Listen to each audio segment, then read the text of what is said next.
Yang lain kemana ya? Masih nyimak ndak? Ketiduran? Hula hula. Yang lain kemana?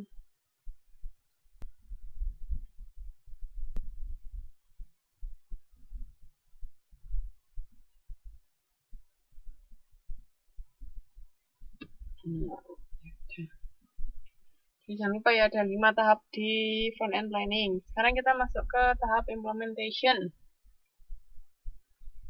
Jadi di sini ada service development and testing. Jadi pengembangan dan pengujian melibatkan sebuah pembuatan prototipe produk dan pengujian untuk mendapatkan penerimaan pelanggan. Nah, sekarang sudah mulai ada sampelnya. Jadi kalau tadi kan yang di evaluasi karyawan sama pelanggan setia kan lebih kepada ide awalnya kayak gimana. Sekarang sudah benar-benar ada sampelnya. Jadi kayak kalau tadi di restoran bisa buat tester, ada makanan buat testernya. Ini sudah dicobakan ke ya semua pelanggan yang datang, nggak hanya pelanggan setia aja karena sudah ada sampel produknya.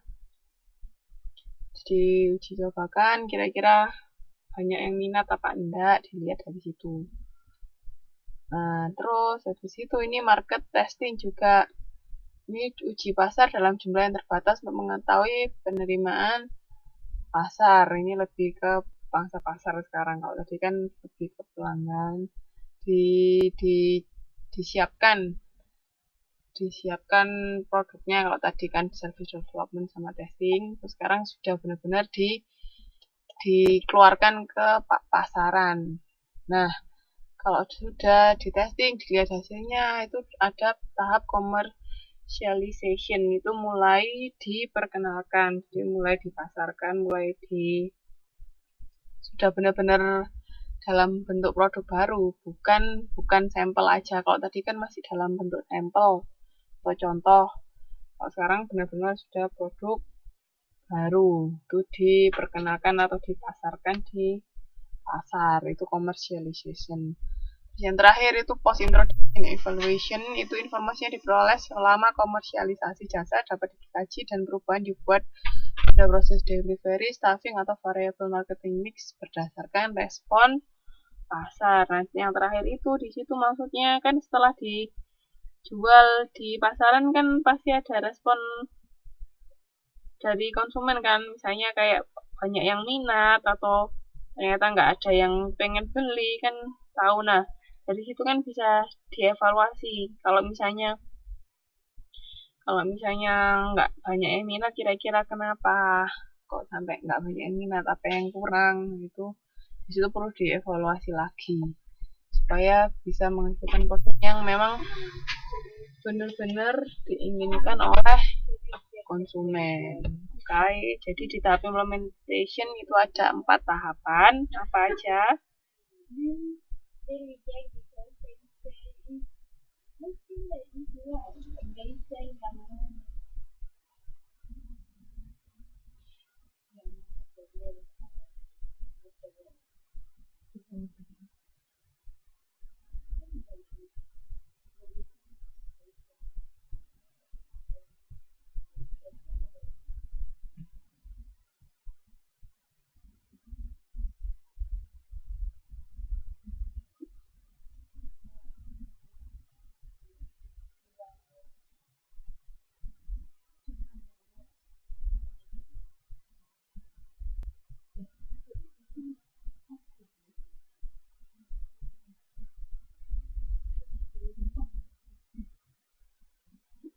Development testing, market testing, commercialization. Ya, jadi kalau di total semua ada berapa tahapnya? Mulai dari front end planning.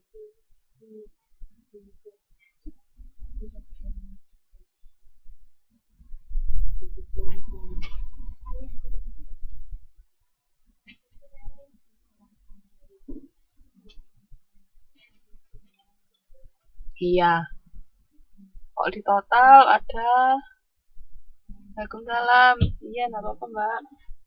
Ada 9 ya tahapan untuk pengembangan jasa baru.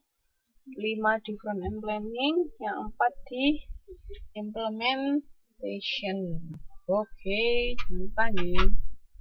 Sudah mau ditanyakan Mbak, Mas? Kemarin belum kuis ya?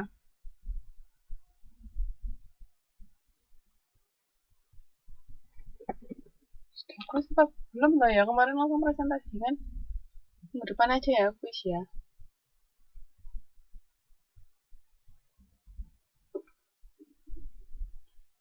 Oke.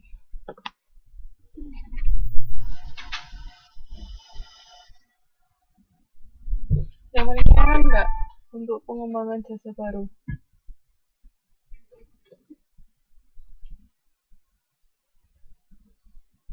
Waalaikumsalam. Iya, nggak apa-apa, Mbak.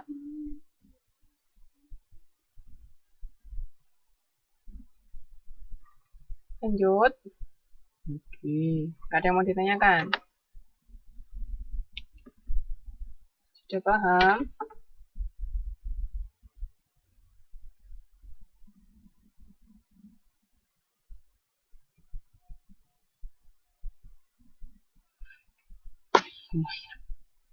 Oke. Istilah-istilah bahasa Inggrisnya jangan lupa dihafalkan ya, dipahami ya. Biasanya keluar loh di ujian. Lanjutkan kalau gitu. Sekarang masuk ke penyajian jasa. Nah, ini proses penyajian jasa. Kalau nggak kelihatan,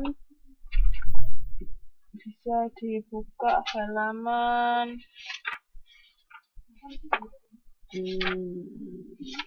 bentar. Ya, 5.16. Jadi itu ada langkah-langkah penyajian jasa.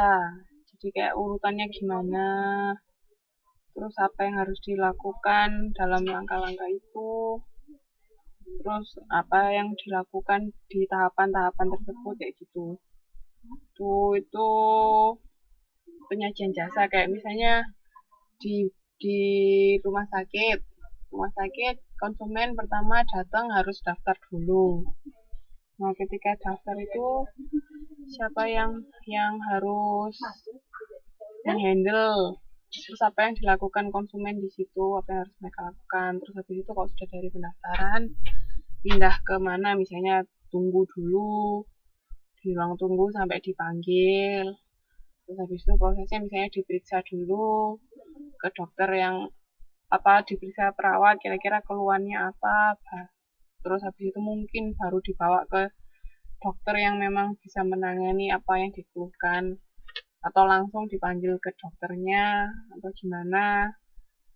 Misalnya juga dalam satu situ kan bisa ke dokter gigi atau dokter umum atau dokter anak atau apa. Nah, itu kan tergantung dari masing-masing rumah sakitnya kayak gimana. Jadi prosesnya tiap-tiap perusahaan itu beda-beda, terus alurnya gimana, terus apa saja yang harus dilakukan, butuh berapa orang kan tergantung